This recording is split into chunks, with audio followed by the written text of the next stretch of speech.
The importance of this bill at this crucial moment of our nation cannot be overemphasized. We are aware that this country is in dire need of health care, and health care requires huge funding.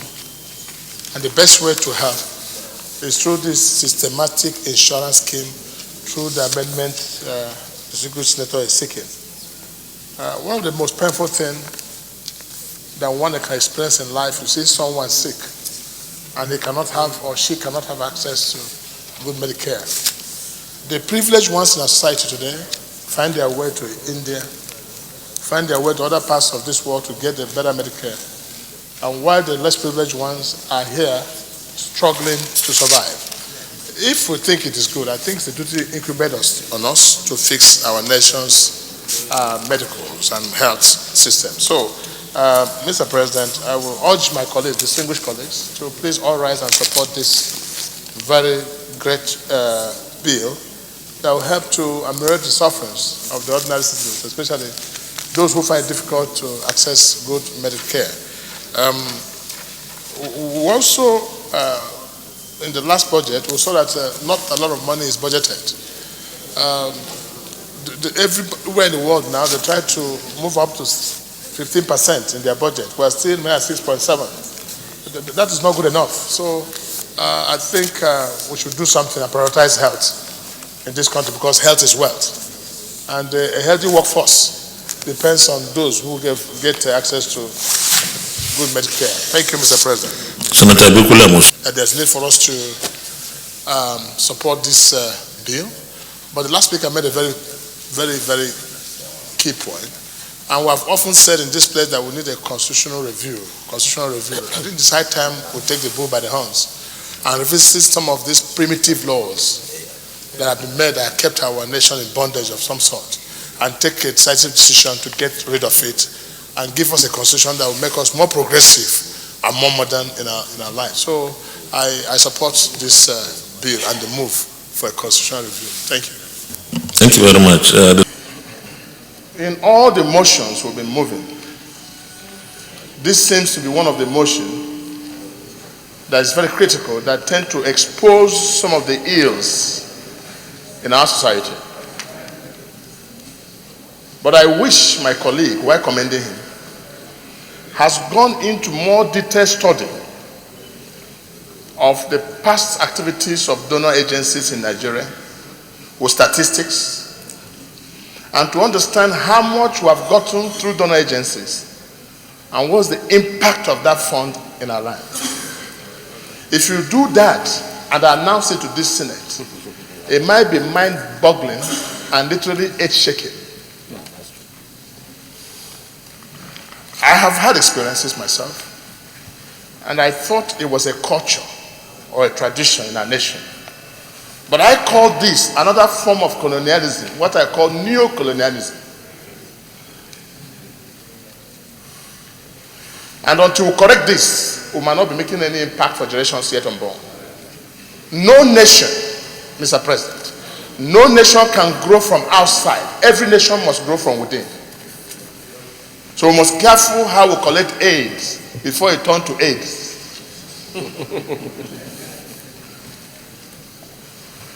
I said this because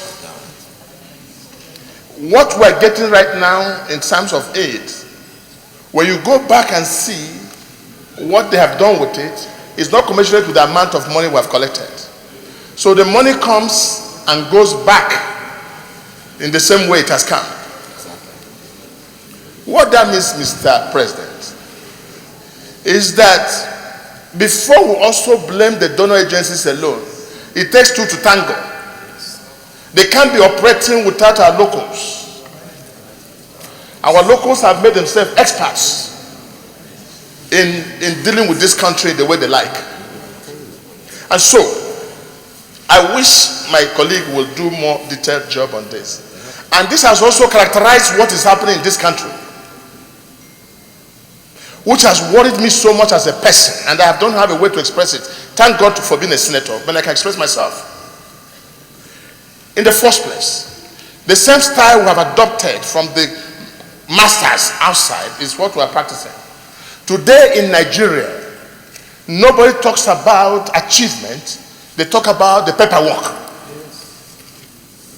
So the paperization of Nigeria is the worst form of corruption in the history of this country. I'm sure what has come as aid in Nigeria is not less trillions of naira, but you cannot justify anything to show for it. This happens in state governments. This happens in federal government. This also happens even in NDDC. The worst part of it is this also NDDC, local here. That you see people raise billions of naira, you cannot see 5,000 naira job being done. But the paperwork is okay. They call it due process of award of contract. And what I call due process of corruption. So this is what we have emulated from these masters outside, and we're planting that, and that's the major destructions of our nation. I, as a governor, Mr. President, I, as a governor, could easily say in Imo State in a year, I received the sum of 400 billion naira.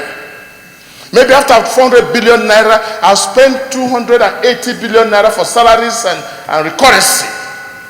Nigeria should be able to hold me accountable and the people. What have I done with 120 billion? Can I show it on ground? Until we begin to look at people who can say, look at what we have done with the money we've given to you, we're joking in this nation.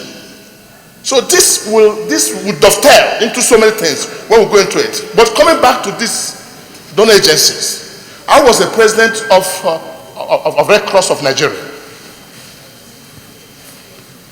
I'm satisfied with the way Red Cross does their things. They give you the money, give you support. But all this, call it World Bank, whatever you call it, we need to look at the methodology and how to do things. I had gotten about 23 billion naira donor agencies fund as a governor. One of them is to do erosion of 9-point-something billion naira. And I know what I saw, trying to resist that. And I know the number of this I got everywhere in this country. We must be careful before we destroy this nation for generations yet unborn. So this topic is very topical. And I will ask my colleague to go back and do more research work with statistics so that they expose these ills in our society. Thank you. Deputy Chief Whip. It's happening in Borno State, has become a recorded decimal, with thousands of children not having the hope of going to school or finding what to eat. What happened in Borno would take about 50 years to measure up the gap that the situation has created, especially for illiteracy. Because for many years, children were out of school. And most of them have become adults and will never go back to school again.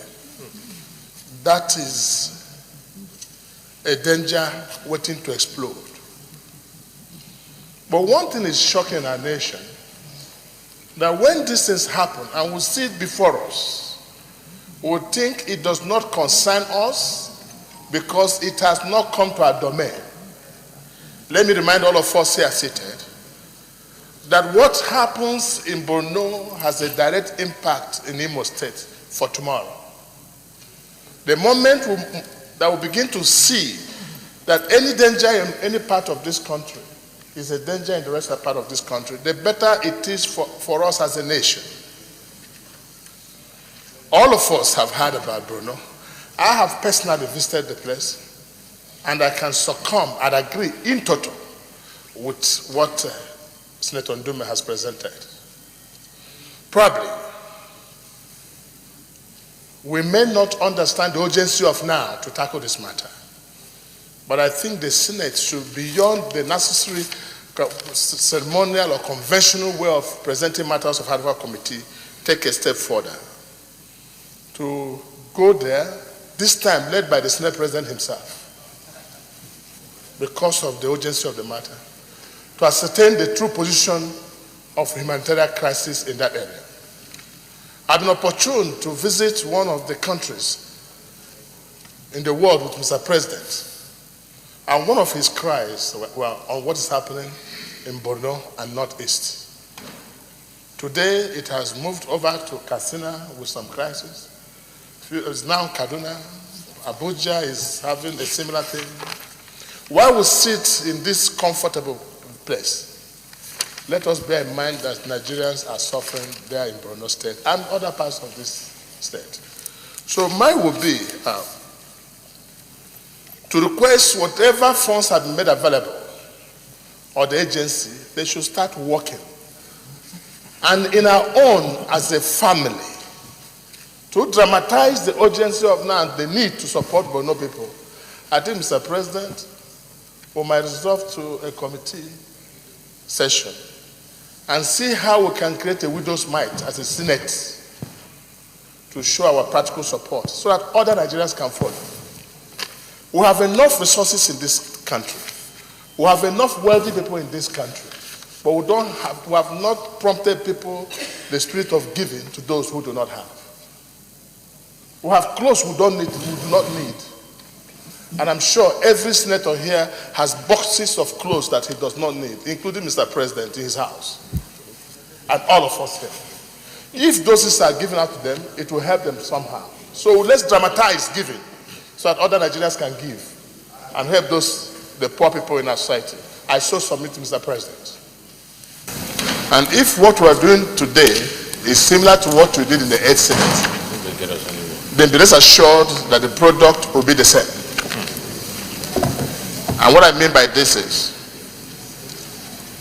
I said to you severally on this floor, that if we keep doing the same old things, the same old ways, we shall keep getting the same old results. And I pleaded with you just 2 days ago.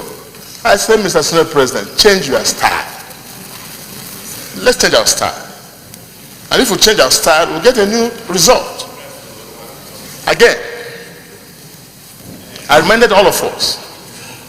How do we change our style?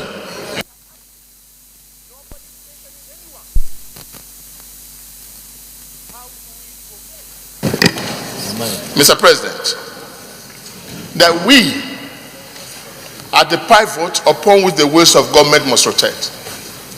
Sometimes we'll blame executive or judiciary or ourselves, but it's what we'll give to the executive they will do. They are waiting for us. So the failure of the budget or success of the budget depends on this. Let me come to what we must do. And this is how I want you to really conduct this assembly, that when we stand up to talk, let's provide solution. Not creating more problems for executive, but let's provide what do we have different to show. Mr. President, the problem that we have here, and summary of all we've been talking about, is money. That we don't have enough money for our need. That we don't have enough funds to support the needs of Nigeria, to create jobs and put food on the table of the common man. It's our problem. And this problem arises from the fact that we depend on one source of income, which is called oil, which constitutes over 50% of our revenue, apart from customs, and 90% of our foreign reserve.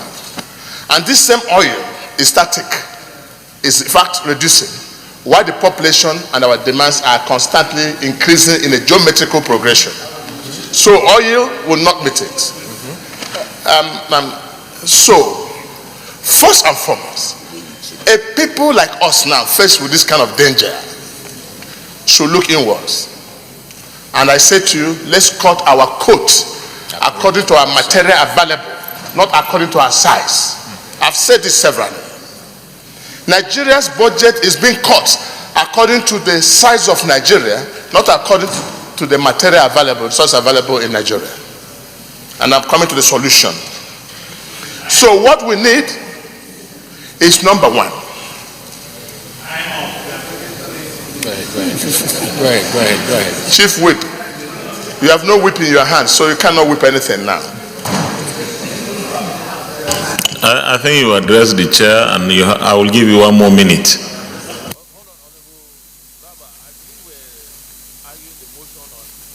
Solution number one. There's need in cutting our coat to make sacrifice. Mr. President, let me even start from here. Let me give you a typical example of how to run this year's budget to achieve our targeted goal. Here we have 3 senators per state. In that National Assembly over there, we have 360-something energetic human beings in this very building, small building. this country must begin to make sacrifice and cut down on cost of governance.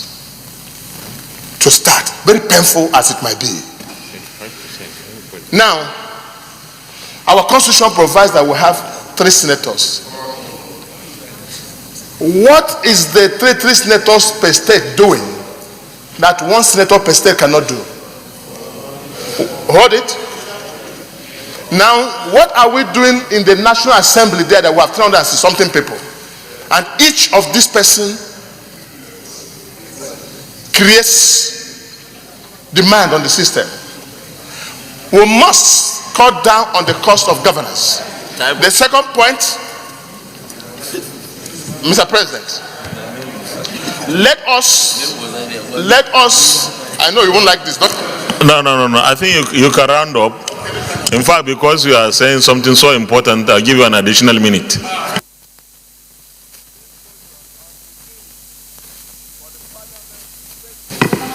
What we need to have under the present ugly situation, which our constitution points out to us, is to have a senatorial representative, 1 per state, and senatorial 3 per federal constituency to reduce cut of distance. And secondly, Mr. Senate President, is to fund the productive sector of our economy. Government is business.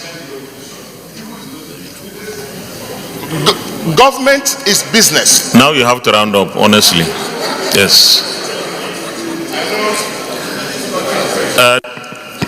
Okorocha, I think our colleagues have been very magnanimous. We have a long list of our... Mr. President, okay, let me summarize. The point I'm making is our Senate, this red chamber, must never operate our budget. There's a high level of poverty. And you agree with me that since the inception of this Senate, what has taken the center stage of most of the motions is the motions on insecurity, killings, crisis, bloodletting, which also addresses the fact that is not well with our people, especially the downtrodden in society. Mr. President, recall that before the coming in of crude oil, agriculture guaranteed us over 75% of our foreign exchange and over 75% of employment. But since the coming of crude oil, the agriculture sector has been neglected. But what is of more concern is right now, as we stand, I had, in the past, if you recall, advocated that the issue of security should be discussed by this Senate. And in between that is the issue of employment, engaging our youth, the economy. But as it is with what the Senator have just said, I think it's something that we must give its adequate place right now, and urgently too, to ensure the agricultural sector, especially the palm oil, is developed as an industry. I've had the federal government make pronouncement that in the next 10 years, 100 million Nigerians will be given a sense of livelihood. There's no better way to do it than issues like the palm industry. As a government, I introduced under my rescue mission administration what I call plant a palm policy, a konanko in Igbo language. And in my research, in our research then, we found out that a seed of palm seedling can produce up to 18 bunches. So for what you buy literally for just 20 naira or 50 naira could guarantee you about 5,000 in your pocket, just after a period of 2.5 years with the modern seedling program. Many have mentioned about Malaysia. The Malaysian people actually came to Imo State to take the first palm seedling. And that time they bought it for 10 naira. That is why the most popular palm seedling in Malaysia today is called 10 ala. 10 ala means 10 naira. And they have now grown their economy using palm. What that means, Mr. President, is if Nigeria can come up with a national policy, and even with the practices in our schools, secondary schools and primary schools, that every child should plant a palm seedling for where it does well, like in the southern part of the country, you could imagine the kind of bumper harvest we're going to have, and the kind of foreign reserve and exchange we can make out of palm. And one thing to address this issue of poverty, most Nigerians have not asked, why don't we have kobo in circulation? Why don't we have 1 naira in circulation? The smallest note you can see today is 100 naira, and 100 naira is fast disappearing, 500 naira, and 1,000 naira. You don't see kobo as a medium of exchange. This is because agricultural sector like the palm has been neglected. So if kobo must return, and if the ordinary masses must have access to a better life, then this particular sector should be given its rightful place. So I commend the mover of this and ask that this Senate do support this motion to ensure not just the palm, but every of the agricultural sector is given its due place. I think with this issue of insecurity, this issue of poverty and hunger will be brought to a minimum reduction. God bless you. I was not a member of the 8th Senate. I never had any direct interaction with late Senator Booker. But destiny brought all of us at this crucial moment of our nation's development from our various villages and communities to this red chamber, where we now feel and act as brothers. I speak from the family perspective that I see our Senate as a family, irrespective of political differences, religious differences, or ethnic differences. Since destiny has brought us here to be our brother's keeper, to speak for our nation, and defend the interests of the poor masses of our nation, it is in that light that I want to commend Senator Keita for even remembering one of us who once enjoyed the privileges that we had, but for the essence of destiny is no longer here with us. What we do as a nation is that we forget people who have contributed in no small way to our development of our nation. But we tend to celebrate more of failures of others and evil of others, rather than celebrate people who have excelled. Keita today has shown a roadmap that men must be honored for what they represent and what they stand for. He is not asking for too much. And I think this motion of his, or this bill, is rather a reawakening motion to tell everyone that knows him, even in his state, that he should also be so honored in different ways. So I support him.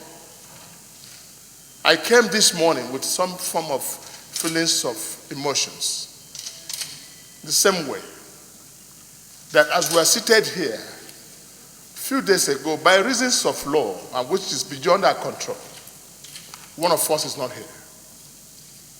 For me, it's a feeling that is so strong, rooted in the family relationship that we have all enjoyed.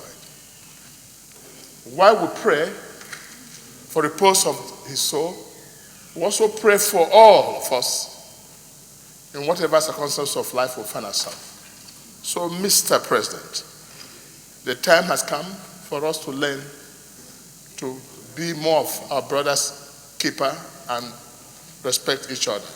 But one thing you have done well in this line is that there cannot be difference between the political parties even in this place. And there's no difference between our religion or our tribes, even as we are seated here. So I commend you for that, and we shall continue in that spirit. it will not be anything out of place that if any one of us run into a major accident of life, that this Senate should deem it fit to either send delegations or show some form of support either to the person or to the members of his family. It is for this reason that I again stand to commend Keita, and that we should change the name of that polytechnic in honor of this great senator who once served this red chamber. Mr. Senate President, issues before us today, and considering the mood of the Senate, I rather shield myself under the order of personal explanation. It is on the reckless use of firearms by security operatives and the danger it has posed to our nation. Mr. President, a few days ago, sadly, a promising young man at the age of 42 in the America was killed, which turned the entire state of Imo into a mourning mood because of what I describe as an open-air gunshot as a symbol of celebration. We realize that in most of our public functions or celebrations, overzealous security men engage in open-air gunshots as a mark of celebration. This was what led to the killing of this innocent soul. A man that we are looking up to as a great person to be in future.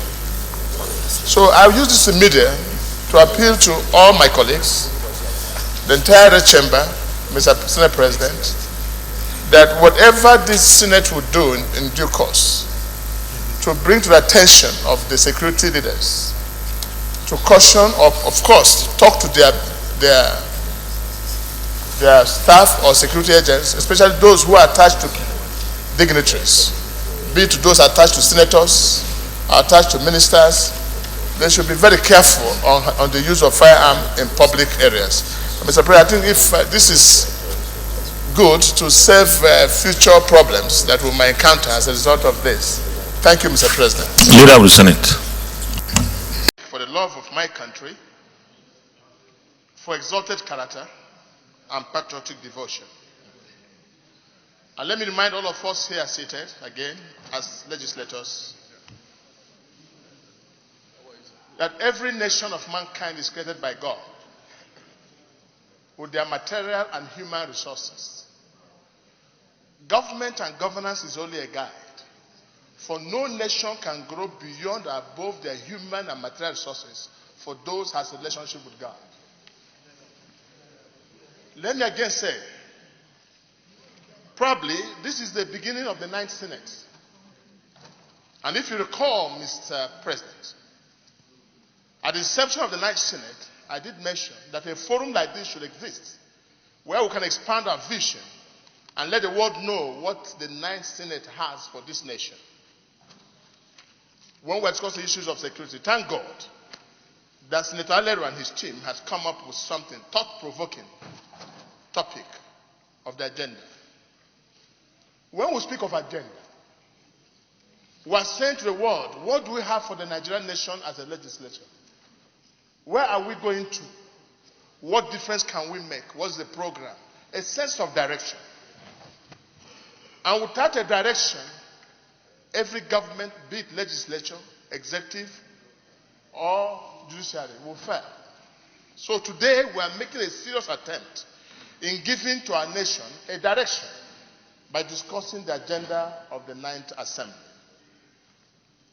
Mr. President, my President, I also want to thank you for making our time. I heard you say, even if this is the only thing we discuss for today, it's worth it. Because most of us here may not even understand the agenda why we're here. To some of us who have been elected to remain politically relevant in the system, For some, it is a place to now cool off as politicians. For governors, most likely. And for some others, it is a place to come and discuss what goes through a society. But we have failed to understand that we are not senators of Oboko or Olu or Imo or Anambra or Zamfara. We are senators of the Federal Republic of Nigeria. In my secondary school, and I'm sure you had the opportunity of studying that very interesting topic, which I made an A1, political science. And government. You call it government. If you make it one, it's government. Now one of the simplest questions was to define the three arms of government. They ask us, what is legislature? We say legislators are the lawmakers. Executive execute the laws being made. Judiciary interpret the law.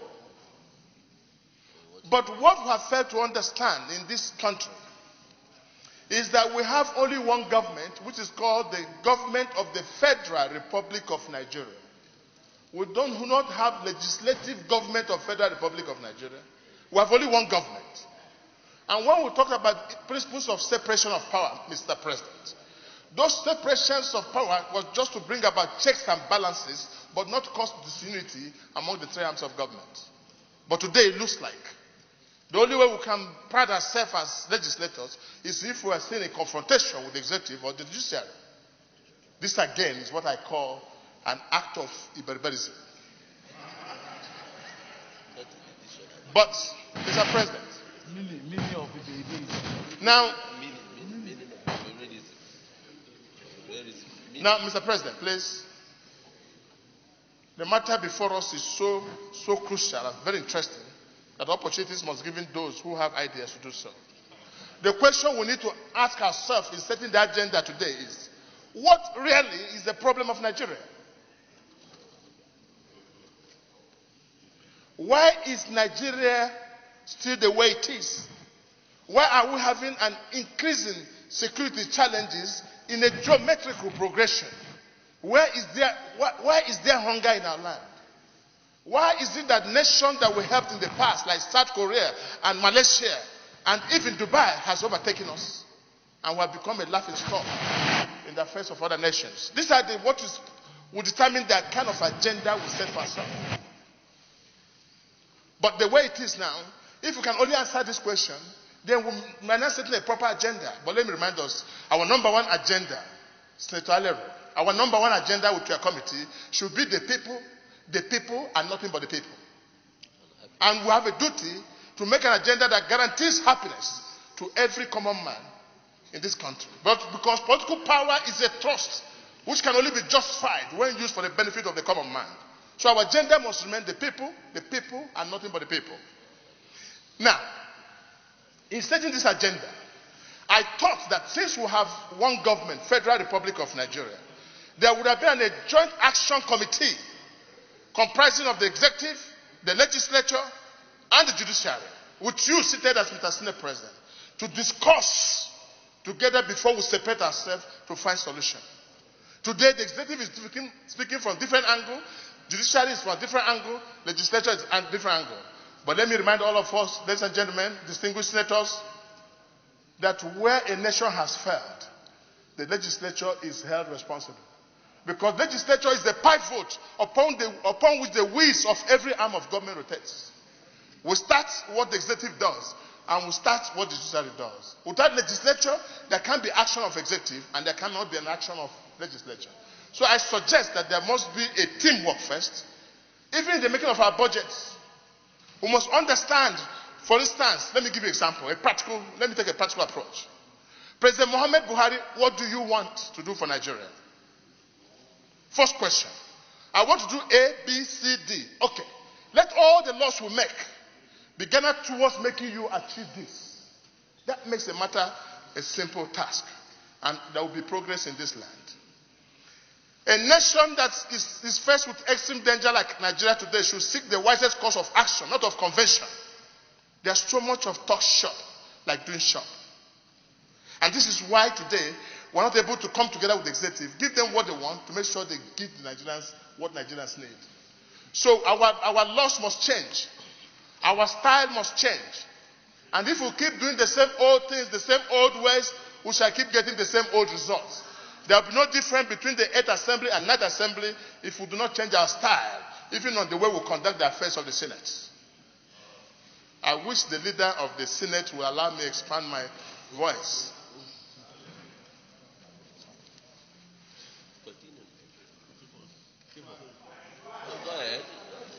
Now, what exactly I'm saying here, Mr. President, is that we have to, as a nation first, understand the fact that all is not well with this country. And we have to adopt a new method of approach in approaching issues in this country. And by cutting our coat according to the material available, not according to our size.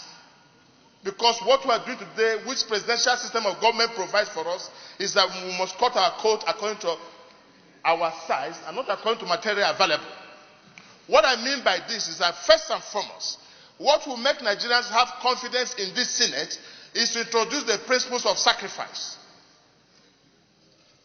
We, the senators, have to dramatize this, even it is for purpose of letting the public and the ordinary people know that this Senate is willing to make a difference. Because if you cannot imbibe in the spirit of sacrifice, you have no business with any leadership. The point I want to make in cutting our coat according to our size, and I give you examples of what is holding this country down. Today we have Federal Ministry of Agriculture. In the Federal Ministry of Agriculture, my question is, why should we have Federal Ministry of Agriculture? You must practice agriculture when you have land. Where does the government have land? Where the agriculture must take place must be at the grassroots, at the local government level, at the state level, and not at the federal level. Federal government ought to just come and have an advisor on agriculture with policies making, but not to have full Ministry of Agriculture. These are things that create so much demand on the system and does not make it grow. So before the contract starts in Abuja, before it gets to Okigwe Junction, he's suffering from stroke. Before he gets to Owerri, he has developed HIV. Before he gets to my village, it's obituary. So there's over-centralization of power in this country. If we must set up an agenda, our agenda must encourage devolution of power at all levels, including that of security, which people call community government. There's going to be a roundup of longer hands. Now, Mr. President, so the point I'm making here is, let us change style. And President Ahmed Lawan, you stand in the threshold of history. Senate President.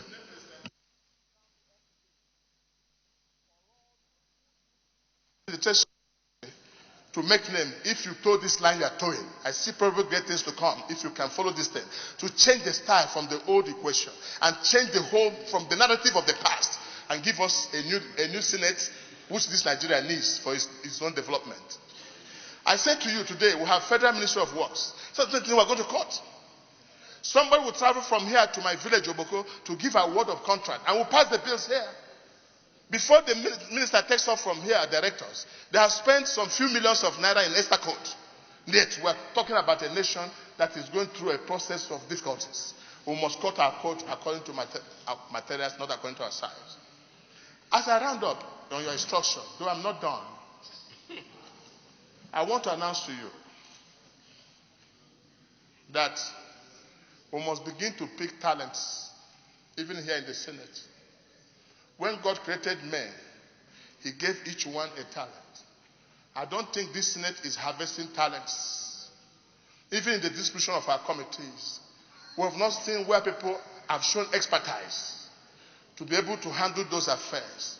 And when men are not given such opportunity, their output becomes very, very weak.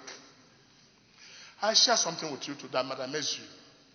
Today I proud myself as a former governor, and I'm talking about anti-corruption. Today, I can stand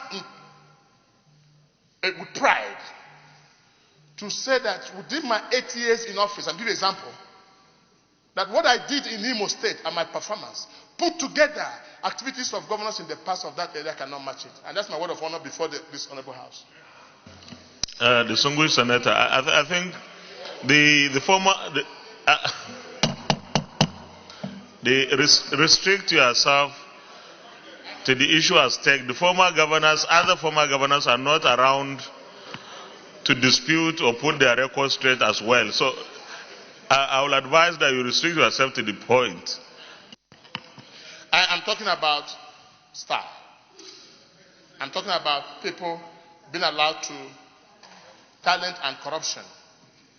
Now, I say so because today, if you come to Imo State, you could see the project standing.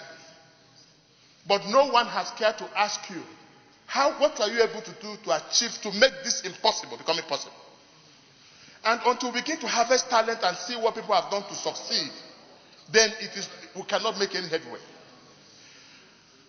What then, my summary, while I sit down because I don't have enough time, is, Mr. President, today, let's have a meeting of executive,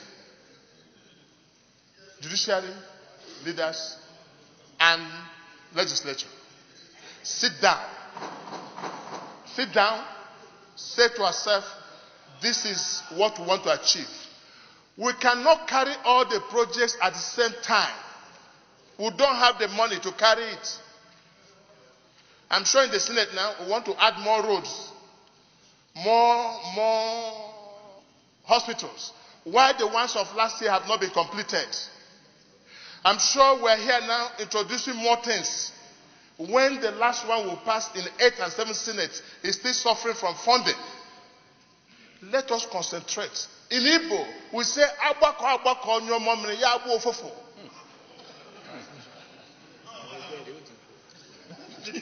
if you need interpretation, meet PLG. Oji can explain to you what I mean. But the principle of concentration will create a foam out of any business of a man in the course of metabolic reaction. So, Mr. President, I wish this Senate well, and I wish you well. Please change the style and let's move this nation forward. God bless you. Thank you very much.